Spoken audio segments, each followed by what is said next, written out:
Episode 23 मेरे type की हो। हाँ, तुमने अपना कोई भी डांस मूव गलत नहीं किया। तुम में अपने आसपास के लोगों को इंस्पायर करने की काबिलियत है और यही बात होनी चाहिए किसी भी डांस ग्रुप के मेंबर में, अनिरुद्ध ने विधि को बताया।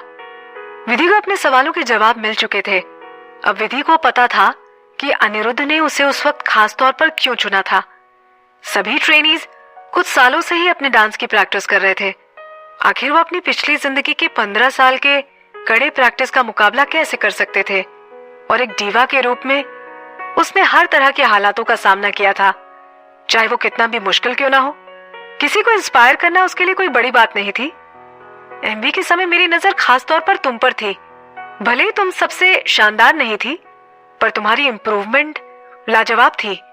तुम रोज कुछ नया सीखती थी और खुद को और भी बेहतर बनाती चली जाती थी, अनिरुद्ध ने उसे बताया। शूट के समय बाकी लोग इसे काम की तरह करते थे, पर तुम ध्यान से सुनकर कुछ उससे सीखने की कोशिश करती और एक्सपीरियंस की तरह लिया करती थी। तुम एक टैलेंटेड और मेहनती डांसर हो। थैंक्स। विधि को समझ नहीं आ रहा था कि वो अनिरुद्ध की तारीफों का जवाब कैसे दे। वो तो एक्सपीरियंस ले ही नहीं रही थी। वो तो बस अपनी असली काबिलियत को छुपाने की कोशिश में अपना उतना ही डेवलपमेंट दिखा रही थी जिस पर लोग यकीन कर सके। इससे बड़ा टॉर्चर क्या हो सकता था कि उसकी एक अच्छी डांसर होने के बावजूद उसे ये दिखावा करना पड़ रहा हो कि वो डांस नहीं कर सकती। पर आपका मेरे लिए पहला गाना लिखने की सिर्फ ये वजह तो नहीं हो सकती, विधि ने पूछा। इंडस्ट्री स्मार्ट और मेहनती लोगों से भरी है और वे सभी यहाँ अपने सपने पूरा करना चाहते हैं। किसी के लिए भी अपने करियर में अपना एक अलग मुकाम हासिल करना आसान नहीं होता। हाँ, और भी है, अनिरुद्ध ने हंसते हुए कहा। मैं तुमसे उस दिन बहुत ज्यादा इंप्रेस था जब मैंने तुम्हें गाना गाते सुना।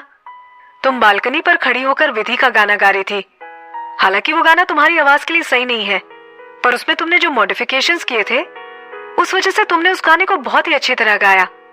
एंटरटेनमेंट इंडस्ट्री में इंटेलिजेंट लोग बहुत होते हैं, पर चालाक और क्रिएटिव बहुत कम होते हैं। तुम्हें खुद की अच्छी समझ है। तुम इतनी ज्यादा प्रेरित और सक्षम हो कि आराम से अपनी कमजोरियों पर काम कर उसे खत्म कर सकती हो। और अगर ऐसा ही रहा तो तुम डेफिनेटली बहुत ज्यादा सफल होगी। फिर अनिरुद्ध ने आखिर में उससे कहा, इसलिए तुम्हारा पहला गाना लिखना मेरे रेपुटेशन को कम नहीं करेगा। उसकी जगह एक राइजिंग स्टार को ग्रूम करना मेरे लिए खुशी की बात होगी। मेरे लिए इतना सोचने के लिए थैंक यू। अगर ऐसी ही बात है तो रिकॉर्डिंग स्टूडियो में आप जैसा चाहते हैं मैं वैसे आपकी मदद करूंगी। अब जब विधि सारी बात जानती थी तब उसके लिए अनिरुद्ध को मना करने की कोई वजह नहीं थी। सच बात तो यह थी कि वो बहुत खुश थी कि उसका पहला गाना अनिरुद्ध लिखेगा, वो भी अपनी मर्जी से। अब उसे इस बात की चिंता नहीं थी कि उसका पहला गाना कोई थर्ड रेटेड प्रोड्यूसर बनाएगा। आखिरकार उन बेवकूफ लोगों के साथ काम करके उसे बहुत ज्यादा परेशानी होती। पतझड़ आने वाला था। बाहर के पेड़ों के पत्ते भी अब झड़ने लगे थे और विधि की तबीयत भी ठीक हो चुकी थी। अब उसके जाने का समय आ चुका था। उसके जाने से पहले एक नौकर विधि को मोहित के पास गार्डन में ले गया। वो उसी गार्डन में था जहाँ के रंग बदलने वाले फूलों का बुके वो विधि को रोज भेजा करता था। मोहित वहां उन फूलों की छटाई कर रहा था, वो भी किसी प्रोफेशनल की तरह। विधि उसे इस तरह देखकर हैरान थी। उसने अपने मन में सोचा, ये आदमी सच में हर काम में बहुत अच्छा है। विधि को इस तरह देखकर नौकर ने उससे मुस्कुराते हुए कहा, मैडम, आपके कमरे में भेजे गए बुके छोटे मालिक ने खुद तैयार किए थे। विला के नौकर पहले विधि से ज्यादा फ्रेंडली नहीं थे, इसलिए जब उसे ये बुके दिए जाते थे तब उसे ये कोई नहीं बताता था। पर जब से विधि ने मोहित के साथ लंच किया था और वो उसे अपनी गोद में उठाकर घर लाया था, तब से उनका नजरिया उसके लिए बदल गया था। विधि को इन बदलाव से कोई फर्क नहीं पड़ता था। ये दुनिया ऐसी है कि यहाँ के लोगों के पास करने को ज्यादा कुछ नहीं होता। वो परेशान तो इस बात से थी कि मोहित उसके लिए खुद बुके बनाता था। क्या उसके पास समय बहुत ज्यादा था या फिर उसका मकसद कुछ और है? ऐसा बिल्कुल नहीं था कि वो सेल्फ ऑब्सेस्ड हो, पर उसे ये बात समझ नहीं आ रही थी कि उसके स्टेटस वाला इंसान एक छोटी सी डांसर के साथ इतना अच्छा कैसे था। मोहित अपनी कैंची रखकर बाहर आया। उसने उस दिन ग्रे रंग की लंबी बाह और गोल गले वाली कैजुअल और लूज फिटिंग की टी शर्ट पहनी हुई थी। उस वक्त वो बहुत ही होमली लग रहा था, पर जैसे ही वो उसकी ओर बढ़ा तब उसकी मस्कुलर बॉडी की आउटलाइन नजर आने लगी। ऐसे वो बहुत मोहक लग रहा था, पर साथ ही डरावना भी। मोहित विधि के सामने जाकर खड़ा हो गया और एक हल्की सी मुस्कान के साथ उसने उससे कहा, कुछ दिन और नहीं रुक रही हो तुम? मेरी तबीयत अब ठीक हो चुकी है और ट्रेनिंग कैंप का शेड्यूल बहुत ही टाइट है, मुझे वापस जाना होगा, विधि ने समझाते हुए कहा। मोहित ने उसकी बातों पर ध्यान नहीं दिया और उसके सामने ही चेयर पर बैठने का इशारा किया। तुम चाहो तो नहीं भी जा सकती हो। यह सुनकर विधि ने अपने भवों को उचकाया। उसे ऐसा लगा जैसे मोहित उससे ये पूछ नहीं रहा बल्कि बता रहा है। मोहित ने आगे बड़े ही बेशर्मी से कहा, जब तक तुम चाहो तुम मेरे साथ रह सकती हो। मैं किसी से कह दूंगा कि वो ट्रेनिंग कैंप पर सब कुछ हैंडल कर ले। अगर तुम चाहो तो इसी तरह अपनी प्रैक्टिस जारी रख सकती हो, या फिर तुम्हारा मन करे तो 1 या 2 क्लासेस भी कर सकती हो, और अगर चाहो तो तुम कोई भी क्लासेस नहीं भी कर सकती हो।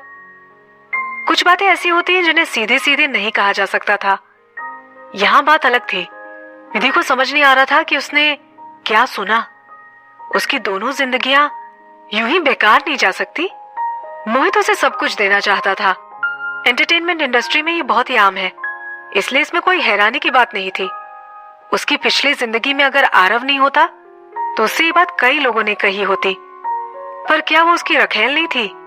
इसके बावजूद वो सोचती थी कि वो और आरव एक रिलेशनशिप में थे। इस ख्याल भर से विधि को बहुत तकलीफ होने लगी, पर उसने तुरंत ही अपनी भावनाओं को छुपा लिया। मोहित आराम से विधि के जवाब का इंतजार करते हुए चाय की चुस्की लेने लगा।